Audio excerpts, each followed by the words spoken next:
Nike has once again pushed forward the innovation in racing shoes with this shoe, the Nike Zoom Alphafly Next Percent. This is once again a build on the Nike Next Percent, the 4%, and the entire Vaporfly series. This is their newest model that we're going to talk about the new tech incorporated, but if it looks familiar, it's because it was the shoe that back earlier this year, Eliud Kipchoge was able to break the sub 2-hour marathon in. The nice thing now is they've taken such awesome technology and you can now find it available to just about anyone that wants to try it out. So before you come in and try it out and try it on and see if it's the right racing shoe for you, let's break down what makes this shoe so special. Starting on the top of the shoe, this is a brand new material that's a build on the Flyknit. It's called Atom Knit. So it's the thinnest, most lightweight, breathable material that Nike's put on the top of the shoe. And you also have the really nice sock-like liner built into it, all one piece, so you shouldn't get any blisters, any rubbing, and almost should feel like there's nothing on top of your foot, which is exactly what we're looking for. Obviously, the biggest part of this shoe is going to be in the foam and the composition.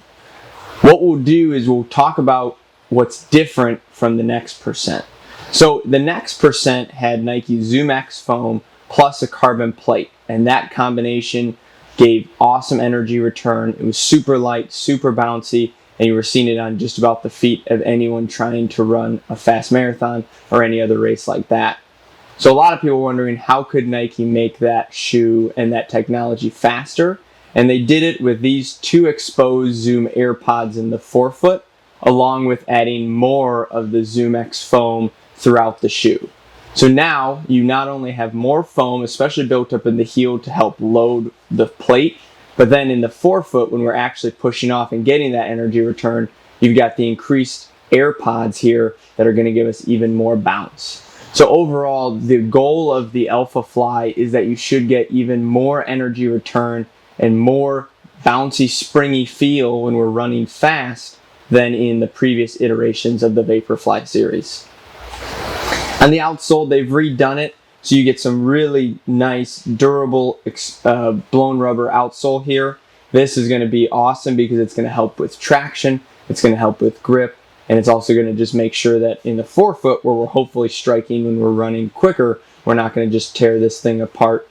A lot of exposed foam throughout the rest of the shoe, a little bit of rubber back in the heel, and that all leads to this shoe still being a premium racing shoe from Nike, which means this isn't going to be something you're going to want to wear every day as your daily training shoe. This is going to be something we keep in the closet until it's time for a special workout or, at the end of the day, a race day shoe, because this is not going to last us the typical life of a running shoe. So overall, the Alphafly is Nike taking this technology that's revolutionized the shoe industry, and they've taken it to the next step and improved it and made it just a little bit better. The big thing, like all our shoes, is if we can, to come try the Alphafly out in person, and then of course seeing if it's something that you want to take home with you. You'll be able to find this in limited quantities at our downtown Naperville Running Company location, and it'll run $275.